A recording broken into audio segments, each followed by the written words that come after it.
예, 반갑습니다. 우리는 이번 시간은 약간 영상이 길게 되어 있죠. 그래서 이제 긴 시간으로 해서 횟수를 좀 줄여서 진행하려고 합니다. 이제 교재 27쪽에 와 있습니다. 이제 우리 교재에는 완전 성화를 거부하는 그런 내용이 상당히 많이 분포되어 있습니다. 완전 성화는 이제 웨슬리가 주장했던 내용이거든요. 그래서 이제 웨슬리 신학에 대한 경계가 있다, 이렇게 이해할 수 있겠습니다. 그러니까 웨슬리 신학의 이제 우리 신학과 다른 점, 완전 성화, 사회 성화, 이런 것에서 약간 다른 점이 있습니다. 그래서 그것은 또 뒤에 가서 이야기를 나누도록 하겠습니다. 그래서 27쪽부터 34쪽까지가 이제 구원론 전체에 대한 서론적 개괄입니다. 그러니까 이제 우리 서초론 박사님의 글쓰기의 특징은 서론에서 전체 정보를 다 가지고 있는 것이 특징입니다. 그래서 이 서론에서 그 전체 내용에 대한 압축을 천천히 읽어가면서 좀 긴 시간이더라도 그 시간을 유지하도록 하겠습니다. 27쪽부터 34쪽까지 상당히 짧은 내용이지만 모든 전체 내용을 압축했기 때문에 하나씩 읽어가도록 하겠습니다. 구원의 서정의 요점들, 구원의 서정이라고 하는 것이죠. 서정은 이제 이제 순서라고 볼 수 있고 질서라고 볼 수 있죠. 근데 이 질서가 앞에서 말했듯이 모든 저자들이 다 다르게 분석하고 있다는 것이 특징이죠. 우리 교재도 다른 신학자들과 다른 구도로 되어 있고, 볼코프 박사의 책을 가져왔다고 번역했다고까지 평가받는 박형용 박사님까지도 볼코프의 구원의 서정에서 다른 내용을 갖고 있는 것이 특징입니다. 구원의 서정의 목표는 창조 경륜의 성취이다. 이것이 서초론 박사님의 주요 신학 멘트죠. 창조 경륜의 성취. 창조 경륜은 자기 백성을 가지시고 그 백성은 구원하신 주 하나님께, 창조하신 주 하나님께 경배하는 것을 목표로 한다. 이것을 창조 경륜이라고 했습니다. 그래서 경배를 창조 경륜이라고 삼은 것이 상당히 특징적인 것이죠. 우리가 창조 세계는 일반 문화 명령이거든요. 그래서 이 문화 명령과 특별 계시, 예배 명령은 좀 다르다고 생각을 합니다. 그것을 이제 또 항상 우리는 타인의 생각을 들으면서 그 생각에 대해서 염두하면서 나의 신학을 세워가는 것이지, 저것을 내게 기억시켜서 그것을 데이터를 붙여서 내 신학을 만드는 것은 좋지 않고요. 타인의 정보를 내게로 와서 그것을 용해시켜서 내 것으로 만드는 것을 해야 자기화가 되어집니다. 그래서 꼭 신학할 때, 우리가 학문할 때 타인의 생각을 깊게 경청하는 것 매우 중요하죠. 그래서 그것을 자기의 것으로 만들려고 하는 나만의 깊은 용해 과정이 꼭 필요합니다. 1번 부르심. 부르심은 소명이라고 하는 한자가 어입니다. 근데 서철원 박사님의 특징은 전도라고 만드는 것이 하나의 특징이죠. 전도는 복음 선포이다. 이거에 대해서는 약간 브리핑을 하도록 하겠습니다. 먼저 교재를 읽겠습니다. 부르심은 이름을 불러 사람들 나오게 하는 것을 뜻하지 않는다. 원래 이제 부르심은, 저는 이렇게 생각하는 사람이거든요. 사람들의 이름을 불러서 나오게 하는 것이죠. 부르심은 주 예수를 믿어 죄 용서받고 영생을 얻으라는 복음의 선포를 말한다. 복음의 선포는 현재 시간 안에 있는 것이죠. 사람들에게 주 예수를 믿어 죄 용서받고 영생을 얻으라는 권고, 곧 복음 선포가 부르심이다. 이렇게 볼 수 있고요. 부르심을 외적 부르심과 내적 부르심을 구분하는 것은 사변적인 논이다. 우리는 내적 부르심, 내소와 외소로 구분하였죠. 그래서 효력 있는 부르심은 인정하지만 내적 부르심을 따로 설정하면 거듭남의 자리가 없어진다. 이것은 이제 교수님의 분석입니다. 복음 선포는 모든 사람에게 타당하므로 보편적 부르심이다. 그래서 복음 선포에 강조점을 둔 것이 우리 교제의 특징입니다. 그러나 소명, 콜링이라고 하는 것은 구체적으로 내가 복음 전도자의 음성을 듣고 회심을 한 것은 사실이죠. 그러나 그 전도자의 음성이 나를 주도적으로 바꾼 것은 아닙니다. 그 전도자의 음성을 효력케 하시는 사역, 성령 하나님의 사역으로 내가 구원을 받은 것이죠. 그때 우리는 누구의 부르심을 받았느냐? 성령의 부르심을 받았겠습니까? 전도자의 부르심을 받았겠습니까? 주 하나님의 부르심을 받은 것이죠. 그래서 그것을 소명이라고 합니다. 그래서 그것을 내 이름을 불렀다, 이렇게 컬링이다, 이렇게 하고요. 그때 내소와 외소로 구분하는 것인데, 이 내소를 하나님의 부르심을 내소라고 합니다. 내면의 부르심이 아닙니다. 저 천상에서 부르심을 내소라고 하고요. 외소라고 하는 것은 전도자의 부르심. 이 두 개가 반드시 있어야 한다는 것이 전통적인 개념인데, 서 교수님은 그것을 사변적이라고 분석을 하셨다고 생각을 합니다. 그래서 우리는 성령이 내적 감동을 믿기 때문에 성령이 내 안에서 역사해서 나를 깨우쳤다, 이렇게 생각하시는 분들이 간혹 있어요. 그러나 우리의 구원은 외부에서 온 것이거든요. 그러니까 내 내면의 응답으로 내 내면의 응답으로 구원을 받은 것이 아닙니다. 분명히 바깥에서, 외부에서 오는 것인데, 그 외부의 소리를 복음 전도자의 소리로 한 것은 좀 좋지 않고, 그것을 루터의 표현처럼 알 수 없다. 그러나 이제 외부적인 에얼리어스 라이트니스, 외부적인 의라고 루터는 말했죠. 그것이 좀 더 타당하죠. 어떤 것이라고 규정하는 것이 신학에서는 좀 주저스러운 면이 있다고 저는 생각을 합니다. 그래서 우리에게 구원이 받았을 때 나를 구원하신 구주의 확증성, 이것이 가장 중요하다고 저는 생각을 해요. 그래서 나를 구원하신 주님을 믿고 증거하는 것이 아주 중요하다, 이렇게 저는 생각을 합니다. 그 주님이 나를 부르셨다. 그리고 지금도 우리 주님은 자기 종을 통해서 자기 백성들에게 말씀하고 계신다, 이렇게 이해할 수 있습니다. 거듭남은 복음의 내용으로 지성을 조명하고 의지를 변화시키는 성령의 역사를 말한다. 그러니까 이제 선포가 있으면 이제 거듭남, 이것을 이제 한 팩으로 보는 겁니다. 지금 거듭남은 성령의 사람들 마음에 있는 적개심과 반감을 내려놓게 할 뿐만 아니라 복음의 진리로 사람들의 마음을 조명하여 새 사람으로 태어나게 하는 것이다. 전통적 신학에서 거듭남을 무의식 가운데서 성령의 주권적 역사로 순간에 일어나는 변화라고 하는 정의는 부당하다.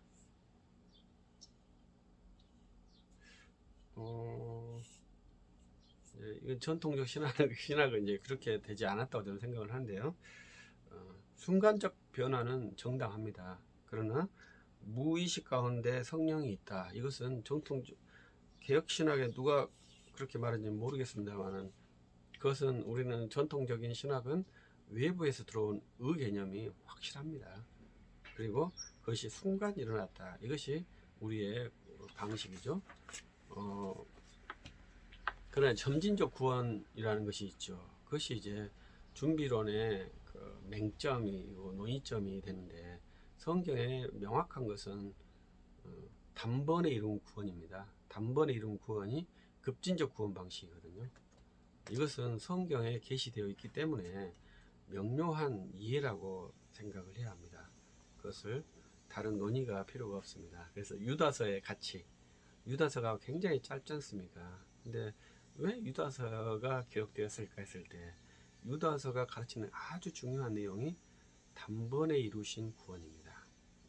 종교개혁의 아주 중요한 가치죠. 그래서 그것을 이신칭이 교리에서 그대로 채용하고 있어요.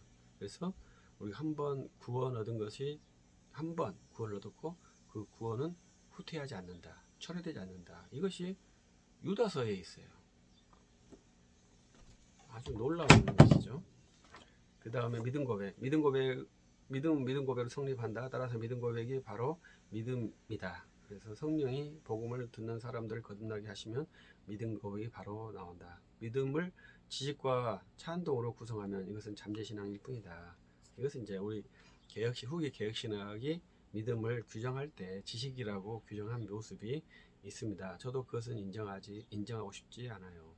왜냐하면 우리의 믿음의 기반은 지식에 있지 않고요. 우리 믿음의 기반은 은혜에 있거든요. 믿음을 지식과 찬동과 신뢰로 정의하는 것은 중세 스콜라 신학의 제시를 반복하는 것입니다. 믿음 요소에 찬동을 넣는 것은 토마스 아퀴나스의 정의, 곧 믿음은 진리에 대한 지식의 지적 찬동이라고 한 것을 그대로 받아들인 것입니다. 찬동 다음에 신뢰를 두는 것도 로마교회 개신교리를 종교개혁식으로 번영한 것뿐입니다. 그래서 이것은 후기 개혁파들이 믿음을 정의할 때 그렇게 정의한 것입니다. 칼빈이나 루터는 그렇게 정의하지 않았습니다. 그래서 이 믿음이라는 개념도 상당히 다양하다 이렇게 볼 수 있겠죠. 그래서 믿음이란 무엇인가, 저도 이제 그것도 이제 소책자로 만들려고 하는데, 청교도 신학자들은 이렇게 두꺼운 책으로 믿음을 정의했어요. 그러니까 그것은 이 우리 교재의 비판대로 그렇게 구성이 된 것이죠. 이 지식 위에다가 교회를 세우려고 했던 것인데, 그것은 저는 정당하지 않다고 생각합니다. 교회는 은혜와 믿음 위에 교회를 세우는 것이지 그 지식 위에 교회를 세우는 게 아니거든요. 지식은 이 믿음과 이퀄이에요. 근데 그 믿음은 요한복음에서 보면 사랑과 또 연결되거든요. 그래서 지식은 판단 기준이 아니라 사랑의 그 원동력이에요. 본래 지식은 판단의 기준이죠. 또 전통 개혁신학이 가르치는 신뢰를 믿음의 요소로 상정할 것이 아닙니다. 믿음의 삶은 계속적인 믿음 고백으로 합니다. 계속적인 믿음 고백이 바로 믿음의 길입니다. 우리 교재 서박사님이 주장하시는 것이 이제 믿음 고백의 중요성이거든요. 저도 그것을 굉장히 중요하게 생각합니다. 그래서 너가 너의 입으로 무엇을 고백하는가, 이것이 내 가치 판단이고 타인의 가치 판단이에요. 그래서 그의 입에서 나온 말이 판단의 기준입니다. 그래서 우리들도 이제 루터도 그렇게 말했어요. 루터도 너가 쓴 글을 철회하지 않겠느냐 이렇게 물어봤을 때 루터가 철회하지 않겠다 이렇게 말한 것이죠. 이 내 입이 내가 글을 다 썼다고 해도 내가 이것을 철회하겠다 하면 그 글이 싹 날아가 버리는 거예요. 이 결정은 이 입이 하는 것이죠. 믿음 고백이 그래서 중요한 것이죠. 내가 수만 가지 일을 행했다 할지라도 믿음 고백으로 말로 그건 내가 한 것이 아니야 이렇게 해버리면 그 모든 것이 다 헛된 것으로 날아가 버린 것이죠. 한 번에. 너무 쉽죠. 그래서 믿음 고백을 하는 것이 매우 중요합니다. 믿음의 요소를 믿음의 대상 지식, 곧 복음 선포에서 얻은 지식과 믿음 고백을 계속적인 믿음 고백으로 바꿔야 합니다. 대상 지식이란 말이 굉장히 좋은 말이죠. 그래서 우리는 믿음이 있으면 이 믿음은 내게 비롯된 것이 아니라 대상에 의해서 비롯된 것이기 때문에 이 대상 지식이 있어야 한다 이거죠. 믿음을 주신 분에 대한 지식이 있어야 한다는 것이 믿음 대상 지식이라고 볼 수 있습니다. 믿음이 하나님의 선물이어도 그 믿음은 내 것이므로 성령은 나로 하여금 믿음 고백을 하십니다. 믿음이 내 것이다. 이런 표현이 상당히 재밌는 표현이라고 생각합니다. 왜냐하면 여기에서 이제 우리 교수님의 주장은 내가 주 예수를 믿습니다. 이 주장이거든요. 그때 문장을 보면 우리의 문장과 다르죠. 일반 문장은 나는 구원을 받았습니다.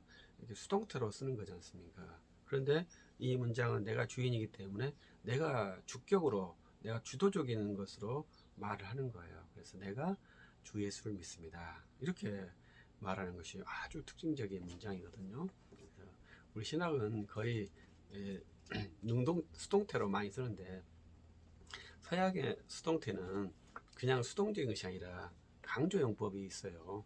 근데 우리는 수동태를 쓰면은 약간의 피동적인, 노예적인 것이 소극적인 면이 와버려요. 그래서 서양의 문법과 우리 문법의 차이라고 저는 생각을 합니다.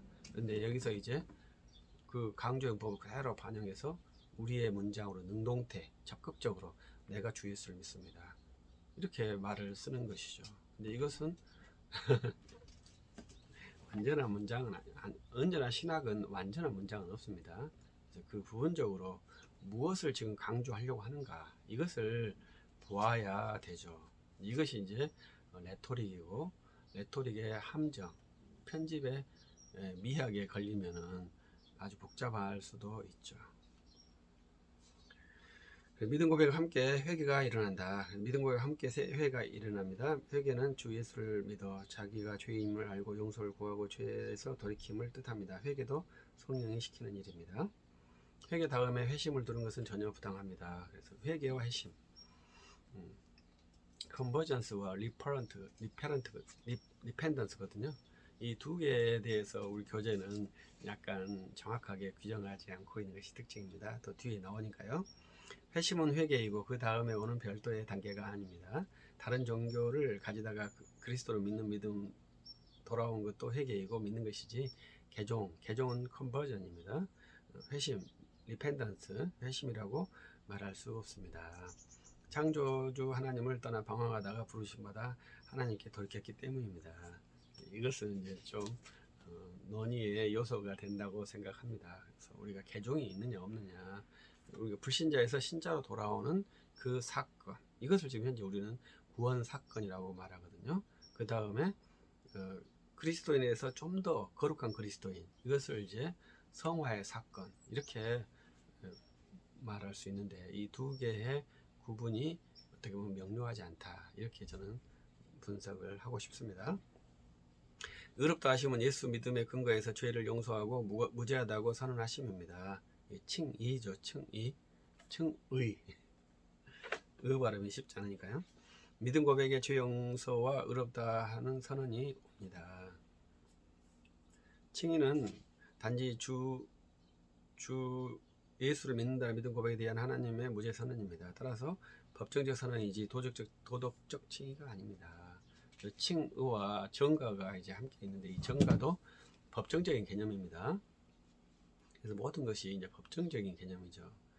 그래서 우리의 칭의는 법정적인 개념이고 도덕적인 칭의라는 것은 내가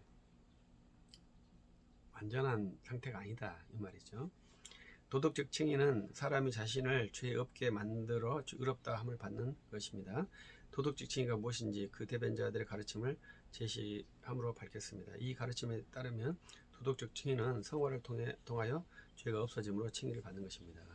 칭의라고 하는 것은 진짜 죄가 없는 상태를 칭의라고 하겠다, 이러한 개념이 있다는 것이죠. 그래서 그러한 개념을 이제 완전 성화 개념이 갖고 있는 것입니다.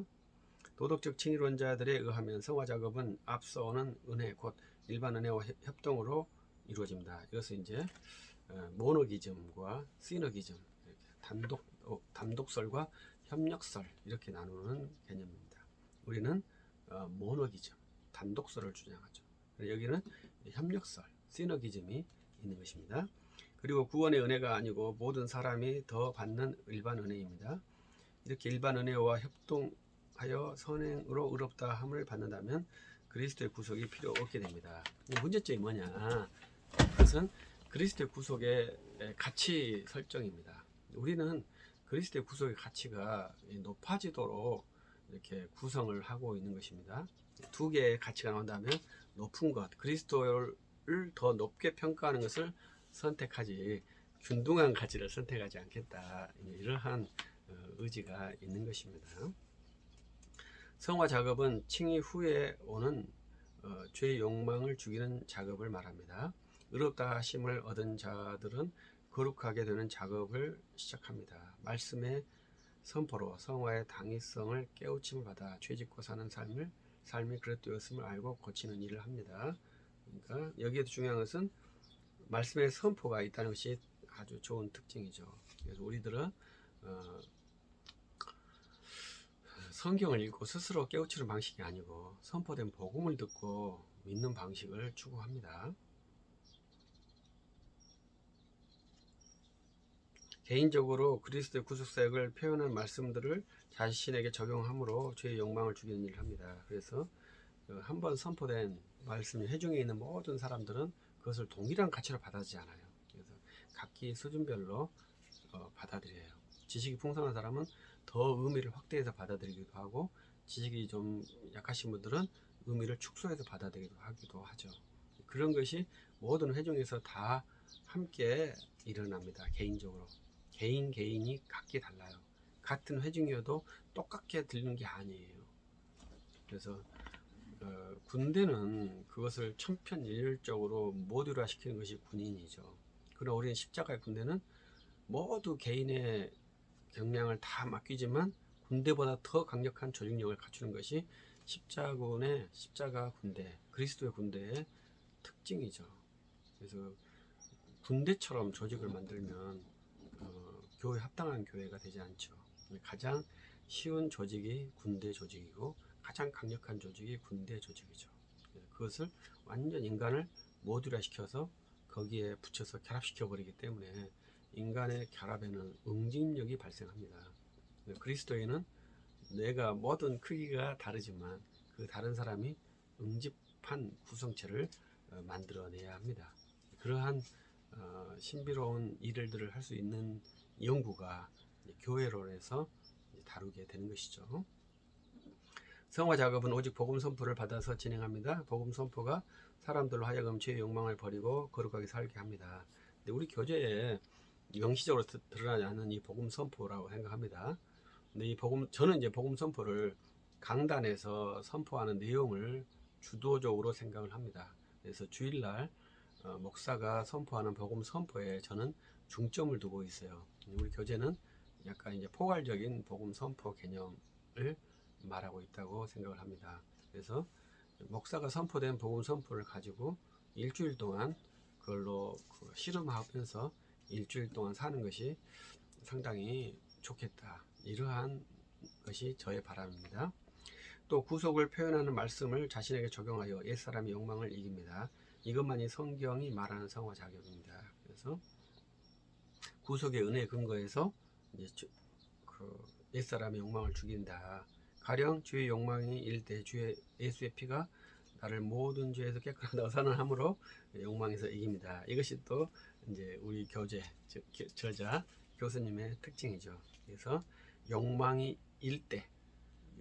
일어서 죄를 범한 뒤에 회개하는 것과 욕망이 일어날 때 주 예수의 피를 붙드는 것이 이제 우리 성화법의 아주 중요한 특징이죠. 네. 이것은 이제 아무튼 쉽지는 않습니다. 욕망이 일어날 때 십자가가 생각난다면 바로 욕망이 끊어지겠죠. 그런데 인간의 욕망이 그렇게 쉽게 사그라들 수 있는 그러한 불덩이가 아니라 꼭 죄를 지어야만이 죄를 짓고 후회하는 거 해야만이 되는 그러한 구조가 아닌가 이렇게 생각해 보기도 합니다. 이때만 성화가 성경대로 이루어집니다. 그래서 성화는 전적으로 은혜의 역사입니다. 또 기도가 또 여기서 나오는 것이 특징이죠. 그래서 기도가 나오는 것은 칼빈의 기독교 강요에 나오고 또 우리 교재에도 신학책에 기도가 등장합니다. 이제 칼 발트 책에도 기도가 등장을 하죠. 그래서 기도는 무엇인가 이렇게 보면 기도는 일반 종교에도 기도가 있지 않습니까? 일반 종교의 기도는 깊은 내면 세계로 들어가는 도구거든요. 그래서 내면의 세계로 들어가는 도구인가 아니면 주님의 이름을 부르며 주님께 나가는 기도인가 이 두 개가 크게 분별점이라고 볼 수 있죠. 우리는 인간이기 때문에 주님께 나가지 않고 내 내면에 깊게 들어가는 그런 우리 기도를 하지 않고 명상이라고 하죠. 명상의 세계도 시간도 갖는 것도 상당히 의미 있다고 생각을 합니다. 성화 작업은 성령의 역사로 이루어지기 때문입니다. 성화 작업은 결코 믿는 자가 스스로 할 수 없습니다. 죄의 욕망이 강하고 죄의 욕망을 버리려고 하지 않는 것이 그리스도인의 실상입니다. 죄의 욕망을 버리는 것, 죄의 욕망. 성화 작업은 복음 선포를 받음으로 시작하고 진행합니다. 또 구속의 말씀을 적용하고 죄의 욕망을 죽임으로 성취합니다. 성경적 성화법을 교회가 알았더라면 수도 생활과 거행하는 일이 하나 될 것입니다. 그래서 성경적 성화법이라는 것을 이제 교수님이 이제 확립했다. 그 확립한 것은 믿음 고백이다. 이것이 우리 교제의 중요한 내용이죠. 성경적 성화법을 따른다면 개혁교회, 알미니안 계열의 교회가 하나가 될 수 있을 것이다. 성경적 성화법으로 이제 알미니안 교회와 함께 연합할 수 있다. 왜? 알미니안 교회도 기도와 성령은 강조하기 때문에 그런 것이죠. 그리고 예수님을 강조하죠. 이 세 개의 테마는 다 같은데 이 테마가 어떻게 과거와 미래에 될 것이냐가 개혁파와 알미니안파가 다른 것이죠. 완전 성화의 문제. 완전 성화라는 자들은 현세에서 선행의 거행으로 완전한 도달하는 것을 주장합니다. 현재가 나오죠. 현재에서 어떻게 완전함으로 갈 것이냐 했을 때 선행과 거행을 주장한다. 그러나 거룩하게 되면 작업이 끝나는 것은 죽음입니다. 완전 성화도 죽음에 성취되는 것이 아닙니다. 그래서 완전 성화된 상태에서 죽는 것이 아니다. 이렇게 말하는 것이고요. 그 일은 부활해서 성취되고 완전 성화의 주장이 종교개혁에도 널리 퍼져 있었다. 특히 펠라기안주의, 알미니우스 신학을 따르는 신학계열에서는 그러합니다. 완전 성화가 어떤 것인지 대변한 자들의 주장을 제시하였습니다. 우리 책에는 완전 성화에 대한 비판이 상당하다. 이렇게 볼 수 있죠. 근데 완전 성화를 주장하는 사람들로 펠라기오스, 알미니우스 이렇게 주장하죠. 근데 이제 우리가 여기서 이제 웨슬리안이 이제 빠져 있는데요. 웨슬리안이 완전 성화를 주장을 했다고 저는 생각을 합니다.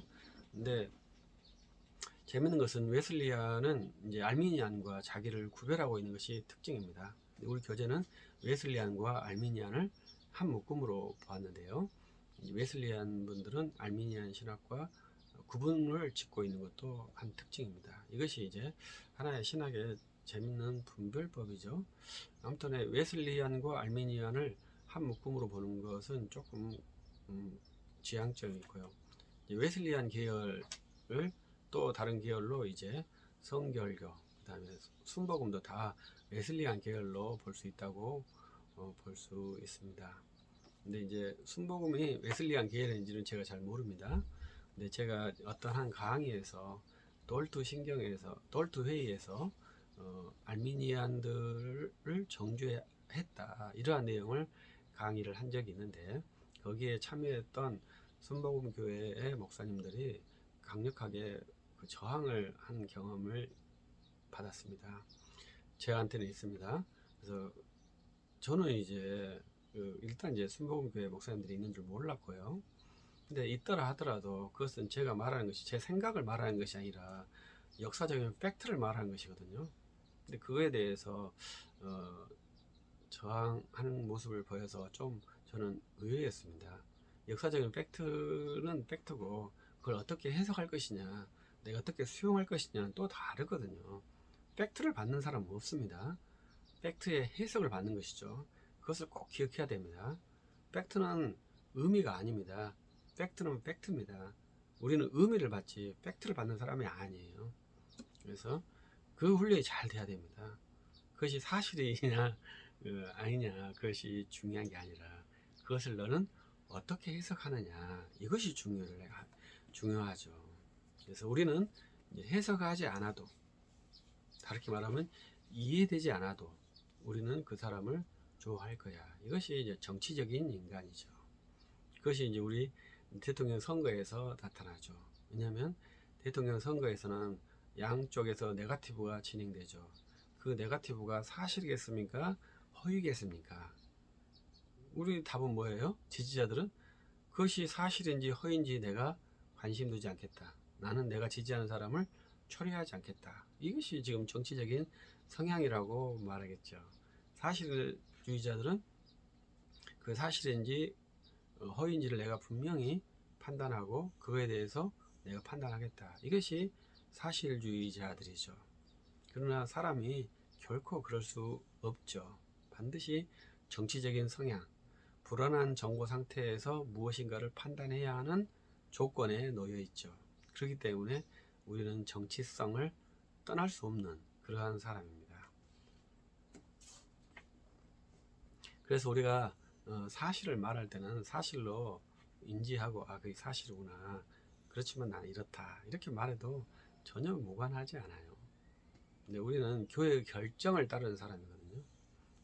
저는 이제 장로파 목사이기 때문에 돌투회의 결정이 저한테는 실효적인 결정은 아닙니다. 저는 웨스트민스터 신앙고백서의 결정이 저한테는 실효적인 결정이에요.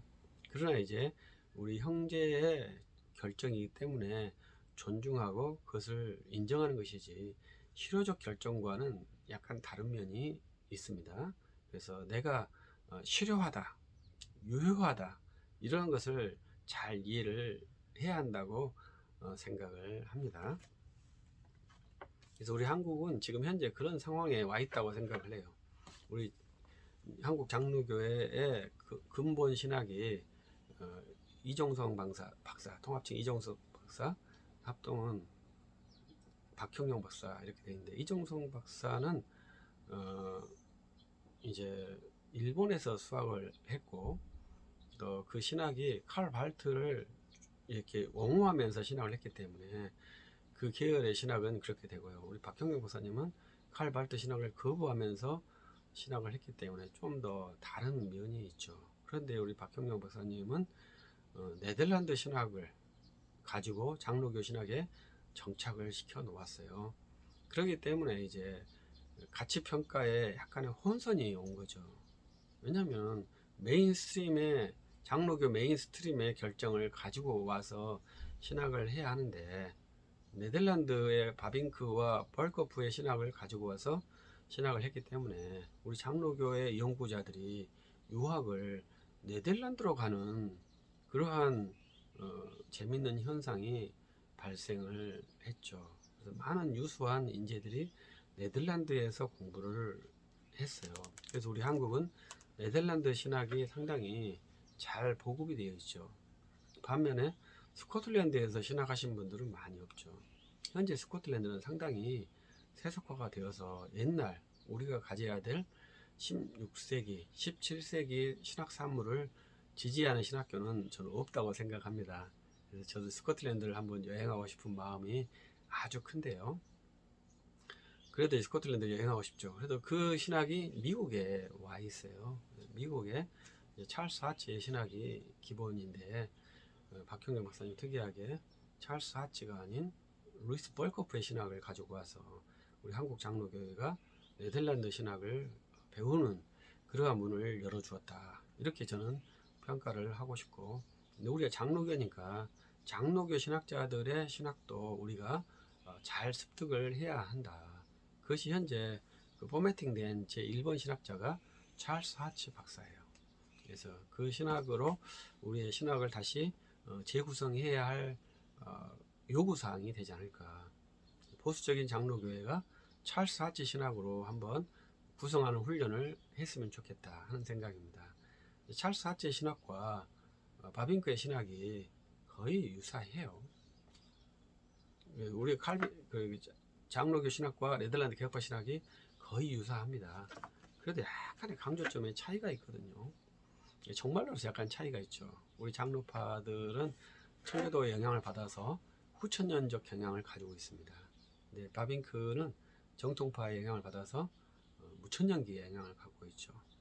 그래서 이제 정말론에서 약간의 차이를 갖고 있는데, 무천년기와 후천년기의 공통점이 있는데, 그것은 현재 이상적인 기독교 공동체에 대한 꿈이라고 저는 생각을 합니다. 그래서 그에 대해서 우리는 꾸준히 증진을 하고 있죠. 그래서 문화명령이라고 말하는 과정입니다. 성화 작업이 끝남, 죽음의 성화 작업이 종결됩니다. 성화 작업 과정만 다뤘을 뿐 영화는 다루지 않았습니다, 이렇게 말하지 않습니까? 영화는 다루지 않았다. 본론에 영화는 말하기도 합니다. 칼빈은 영화를 하지 않고 기독교 강요 3권에서 예정을 말한 것이 특징이죠. 그것은 우리보다 훨씬 더 시간 이전에 있었던 예정을 말하는 것이 칼빈의 구원론의 특징입니다. 구원론 마지막 순서에. 그래서 그것은 이제 구원의 서정은 아니죠. 구원론 시작에 배치해서 영혼으로 구원론을 바꾸는 것이 칼빈이 생각하는 구원의 이해예요.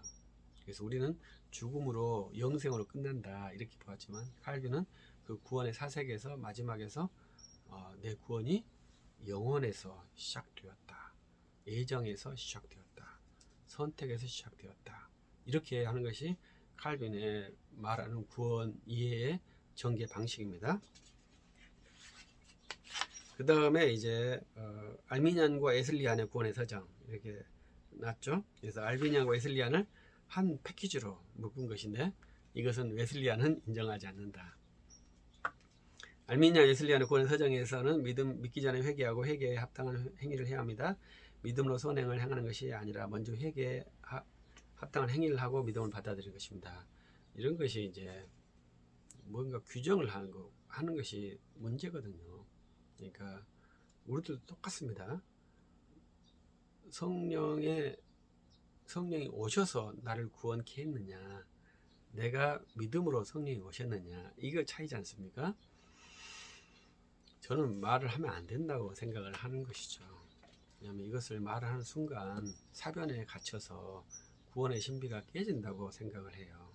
그렇기 때문에 구원의 신비는 항상 구원자의 이름을 고백하는 것에 머물지, 그것이 어떻게 구원을 이루었는가, 이것이 이루어진다면 저는 신비로운 것이 깨지기 때문에 아주 문제가 발생한다고 생각합니다.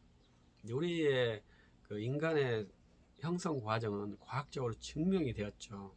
그렇기 때문에 그것을 과학적으로 교재에 실어버리죠. 그것을 이제 성교육이라고 하는데 그것이 좋겠습니까? 저는 성교육을 그렇게 좋아하지 않거든요. 성은 인간의 가장 은밀한 부분이죠. 그래서 그것을 감추어도 우리 인류는 충분히 잘 성장을 했다고 생각을 합니다. 성을 잘 교육했기 때문에 우리 인류의 행복 지수가 올라갔나요? 그렇지도 않다고 저는 생각합니다. 그런데 이 은혜의 시작은 더 오묘한 것이에요. 절대로 개방할 수가 없는 지식의 영역입니다. 그런데 그걸 개방시키면 문제가 발생하죠. 사변화가 진행돼요. 이런 것을 우리는 거부하죠. 오직 믿음으로 구원을 이루고 믿음으로 신학하는 것을 추구하는 것입니다. 사람은 자유의지를 가졌으므로 믿기 전에 합당한 열매를 맺을 수 있다는 것입니다. 선행하는 은혜를 활용하여 그렇게 한다고 말합니다. 알미니안 교회, 복음주 교회에서는 처음 복음을 선포할 때 회개하고 주 예수 믿으라고 전파합니다. 회개하여 회개의 열매를 맺음으로 믿게 되는 것이 아니지만 회개하고 주 예수를 믿으라고 선포하기 때문에 성령의 역사가 하셔서 주 예수를 믿게 하신다고 합니다. 그래서 주 예수를 믿음으로 간증이 있는 믿음 고백을 하게 되었습니다. 그래서 이제 알미니안의 이해를 이제 반대하고 있는 것이 4절의 내용입니다. 그래서 34쪽까지 완전 성화에 대한 내용이고, 이제 마지막 부분에 완전 성화의 아주 심각한 문제는 완전 성화 후에도 상실될 수 있다. 이것이 이제 문제죠. 그러니까 알미니아는 완전 성화 다음에 소셜 생티피케이션으로 가거든요. 사회적 성화로 가는 거예요. 그래서 모든 사회까지 완전 성화를 목표로 하죠. 이런 것이 이제 후천년기적 종말론 체계, 후천년적 세계관이 있기 때문에 이런 것이 나오는 것입니다. 그래서 이제 완전 성화도 상실될 수 있다. 일반 성화는 이제 상실이 당연하고 완전 성화 후에도 상실될 수 있다고 주장하는 것이 이제 완전 성화주의의 문제점입니다. 그래서 이제 완전 성화, 우리들도 완전 성화를 목표는 해요. 그러나 이제 완전 성화에 도달할 수 없겠다고 하는 약간 낙담이 있죠. 그러나 내 안에 모든 죄성이 이 땅에 사라질 수만 있다면 그것을 내가 하고 싶다. 그러나 육신의 욕망이 있기 때문에 그것을 하지 못하고 있는 나의 현재 모습이 개탄스럽다.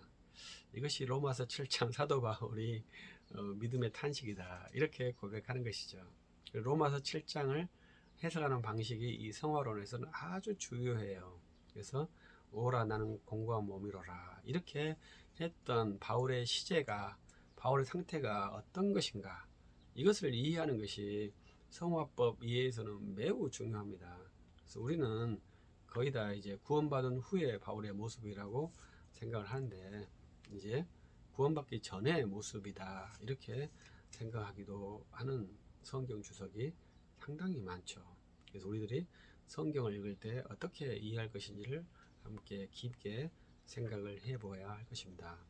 이제 우리는 이제 1장에 우리 교재의 전체의 개략을 간략하게 살펴보았습니다. 일단 여기까지 하겠습니다. 수고하셨습니다.